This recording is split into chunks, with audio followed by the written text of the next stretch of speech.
Welcome to this week's episode of the Student Experience Podcast. Joining me today is the lovely Cindy Cooper from Portland, Oregon. Cindy is a systems thinker and she takes a strategic action approach to address complex issues. She works with faculty, students, innovators, and entrepreneurs to explore sustainable design tools and techniques with the hope of inventing solutions to our pressing environmental and social problems without creating new ones. As the project program manager for the Levelson Foundation for the past 3 years, Cindy's worked to bring social and environmental sustainable approaches to innovations and initiatives, as well as bringing innovation opportunities to students regardless of their background. Cindy's also the co-founder of Speak Shop, Learn Spanish for Good, which is a social enterprise enabling Spanish teachers in Guatemala to teach Spanish online and run their own micro enterprises. Cindy has co-founded and worked in a variety of social innovation and entrepreneurial roles, including with Portland State University and as an Ashoka U Changemaker campus leader for Portland State, which is when I first met Cindy, when she came out to Australia to assess Seeker University's application to be the first Ashoka U campus in Australia. It's a pleasure to have you joining us today, Cindy. It's such a pleasure to be here and to talk to you again. Thank you so much for inviting me. Oh, it's an absolute pleasure. So I guess to start with, and I know that Levelson has a slightly different focus, but with social innovation and social entrepreneurship, quite often I think people still have a mindset that they're doing something for others as opposed to doing something with others. Can you share a bit about the importance of inclusion and equitable access for students to become involved in these sorts of programs or initiatives as part of their learning experience? Yeah, no, I agree with you. I think that a lot of this work is still kind of moving from the paradigm of doing for others versus doing with others. And I mean, the way I think about this is that everyone can be a change maker. And that's part of the inclusion message here for me. Everyone can be a change maker, but not everyone is given this message. And so this idea of working with and being inclusive starts there. If you're not given that message, then you might be even given the opposite message that this isn't something for you. And so you're probably not going to pursue it. But it also means that if you do pursue it, the work with others actually, I think, starts by being work from within. I think that people, to do this work effectively, need to spend a lot of time on self-leadership. Being a change maker is a big responsibility. You need to cultivate emotional intelligence and self-awareness, and you need to understand the consequences of your actions on others. And so, starting by building those things within yourself before you even start to create change with others is critical. But then you need pragmatic skills and knowledge for how to do this, so that you can do it in a way that's effective. And there are tried and proven ways to teach people how to design with and not for. And so, those are things that can be taught. They're being taught.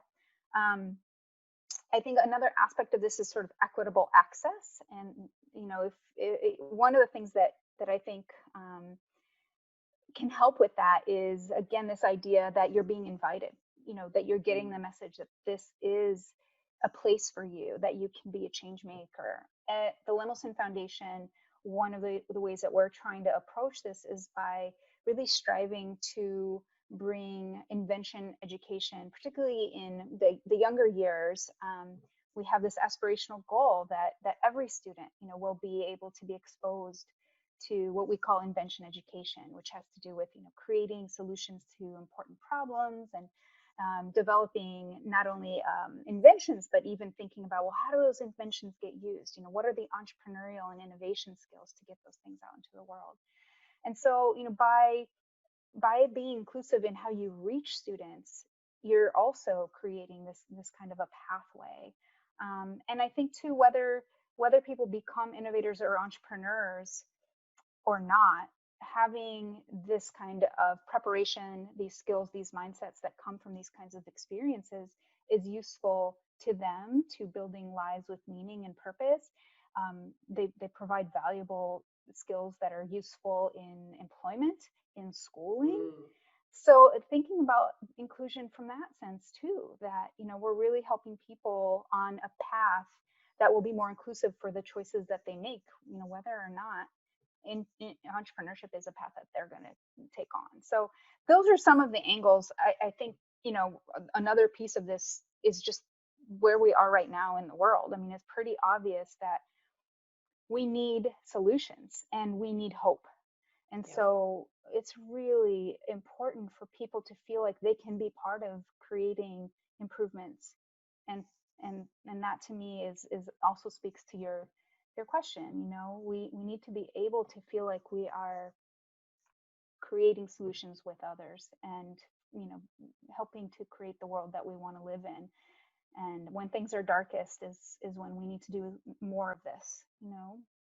And sometimes that's when we actually feel we have the power to make change. Once we, as you say, that self-awareness, stepping out of where we are and saying, okay, well, what is there?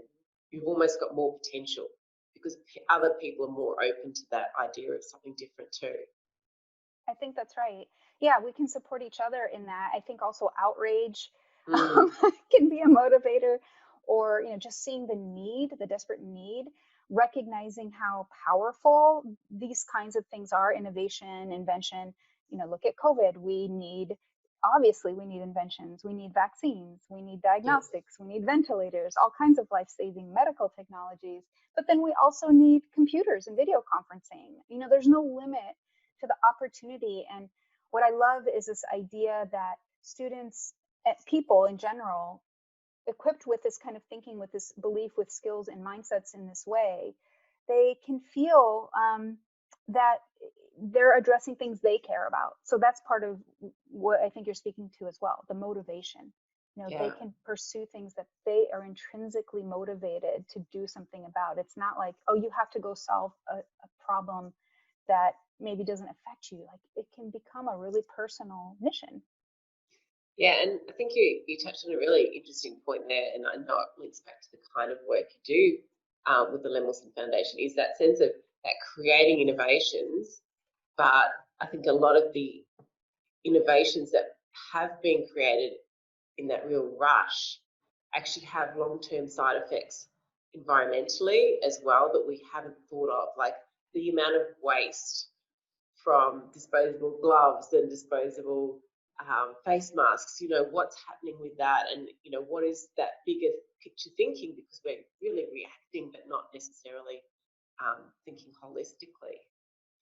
Yeah, we do. We do think a lot about that in the work that we do, and with the educational programs we support. And if you think about the question of the designing with and not for, well, with people, but also with ecosystems, with Mm. life on Earth. I think that is part of the lesson. And again, there are concrete things that people can learn. Life cycle assessments. There is the, okay, I need a medical device, and that medical device is going to save lives. Well, okay, how is that medical device? What are the raw materials in that device? How is it constructed? Is it constructed for longevity? Is it constructed with things that are toxic? Are there things that are less toxic that could be used? What happens at the end of its life? The disposability. Are there things that could be reused? Is that calculation going to be better or worse for the environment and for people and health? Um, these are all things that I think are part of that concept of designing with. You just have to define your with broadly enough to Yeah, include these other everything. stakeholders. Yeah, some that don't have any voice, but that will affect all of us and our future generations. Yeah, and I mean, I think definitely that the issue is that we're not trained to think that way at an early enough level. Hmm. If it's not an embedded part of the way that we're taught. And I think that kind of comes into my second question, which is with the work that you're doing, with your new initiative called the Engineering for One Planet, that looking at the students' enthusiasm for a positive impact, but then going beyond just teaching the technical skills to incorporate a whole values-driven curriculum both. I think you're doing it at like a higher ed level as well as a school level. Mm-hmm. Yeah, that's right. Thinking about from the very beginning, again, our focus is improving lives through invention, and that education translates into teaching students about that very early stage. First, how do you identify the problem you're trying to solve? And you need to spend a lot of time on that. But then as you're developing that solution, thinking about these other stakeholders, consequences, impacts early on, that is when you're going to have the biggest impact.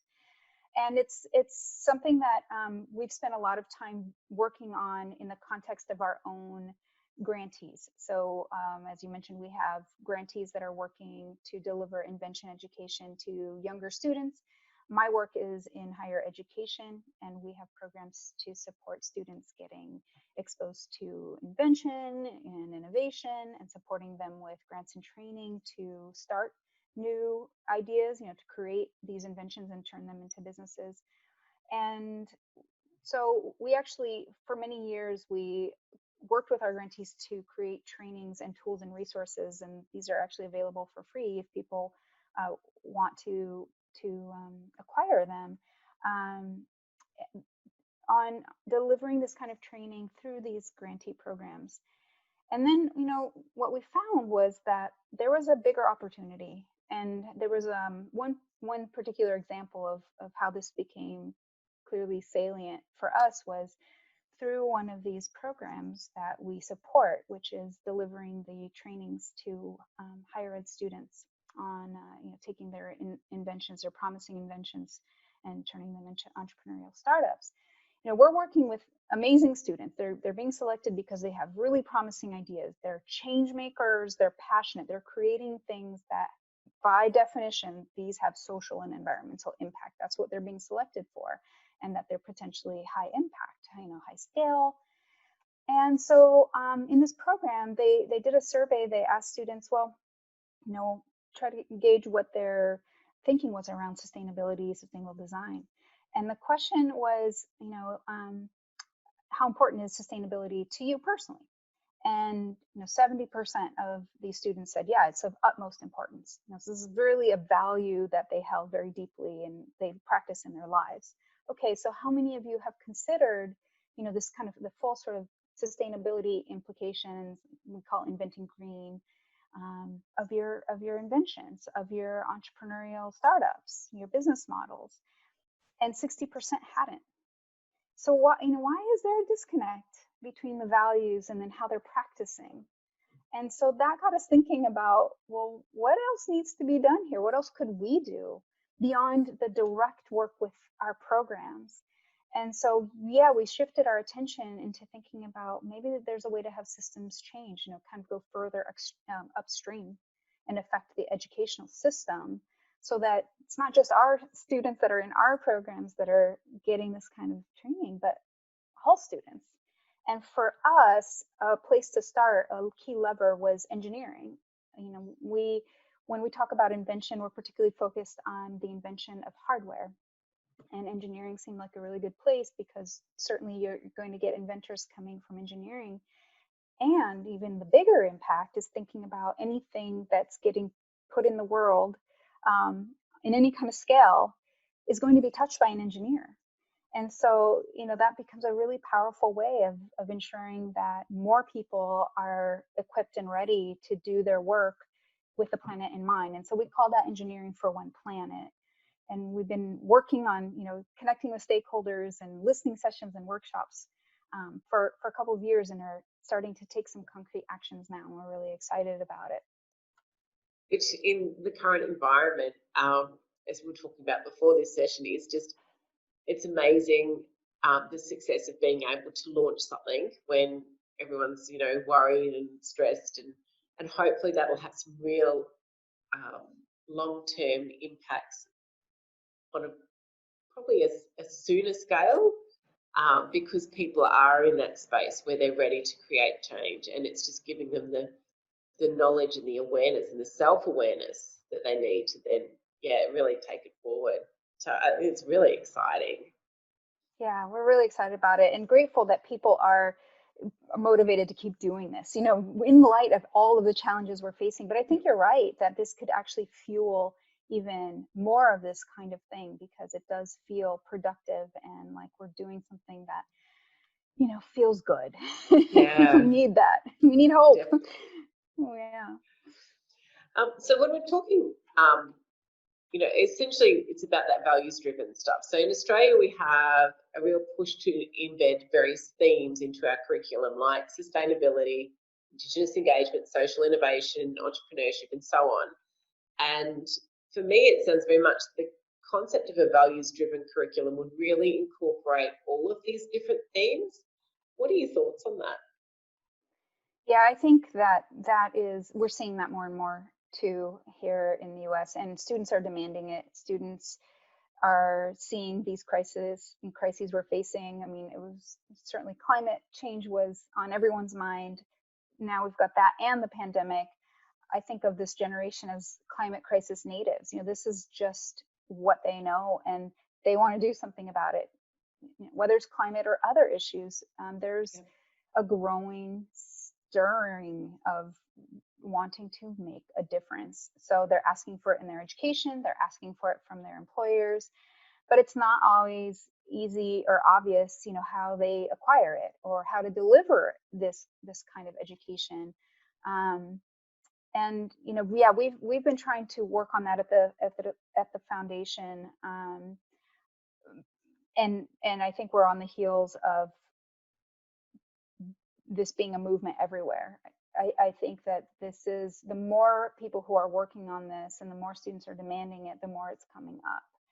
It can be tricky, with I think whose values, so that that can be sometimes a point of tension. Who gets to decide what's right, what's wrong, what's the way to Yeah, do this, what the priorities and are.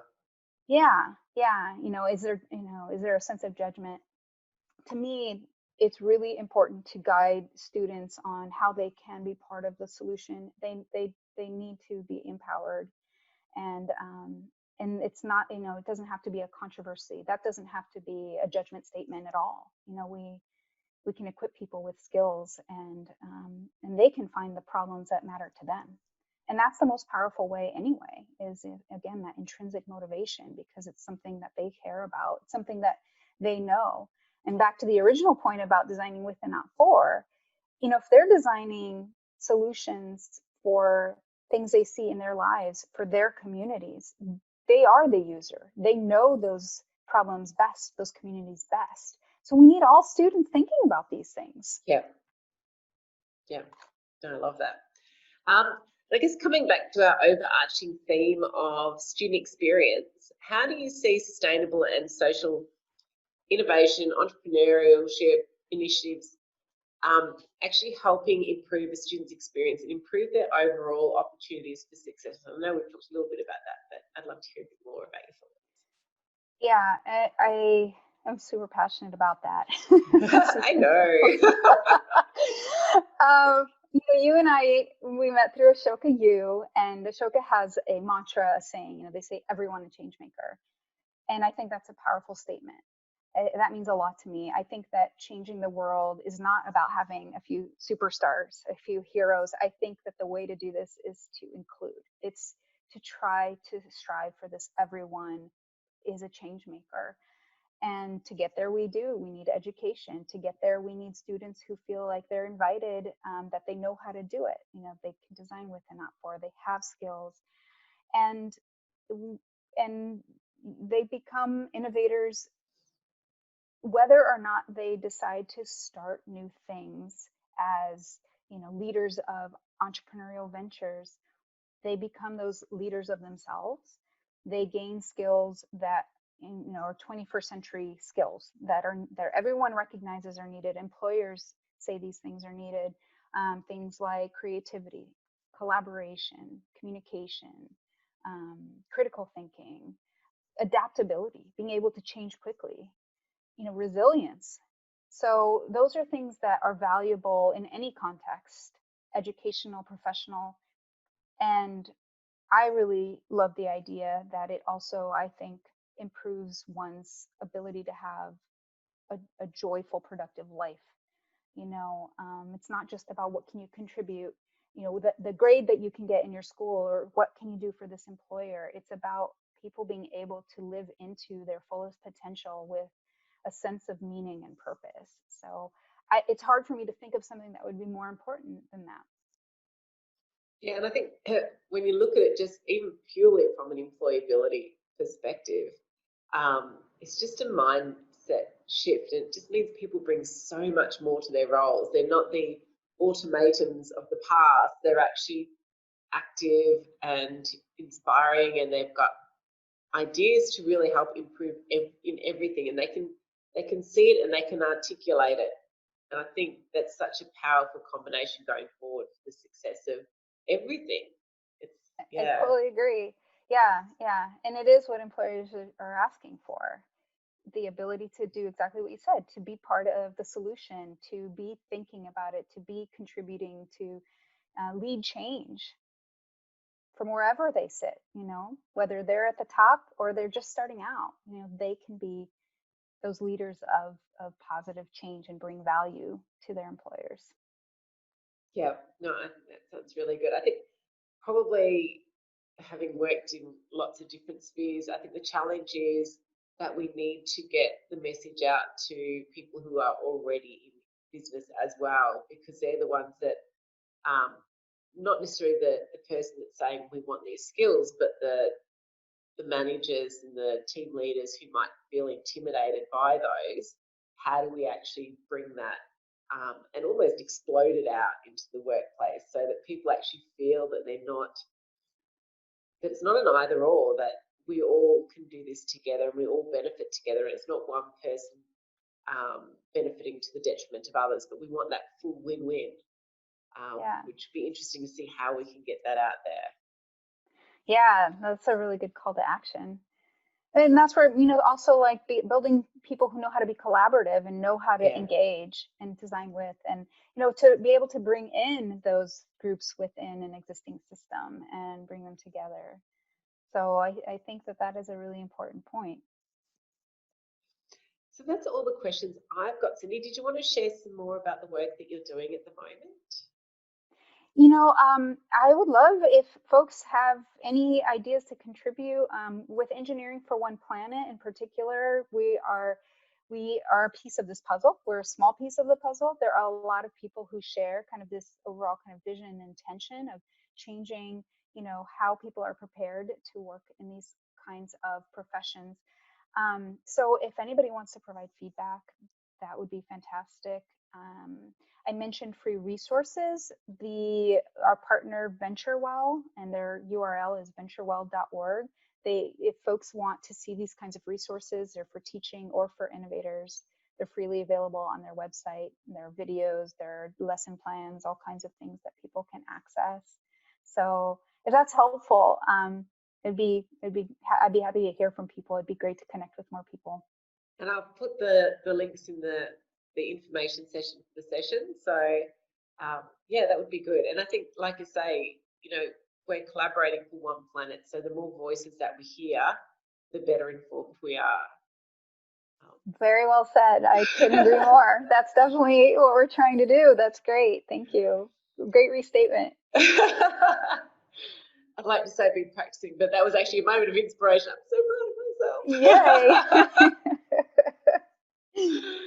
Well, thank you again so much for your time today. It's been absolutely lovely spending this time with you and learning more about what you're doing.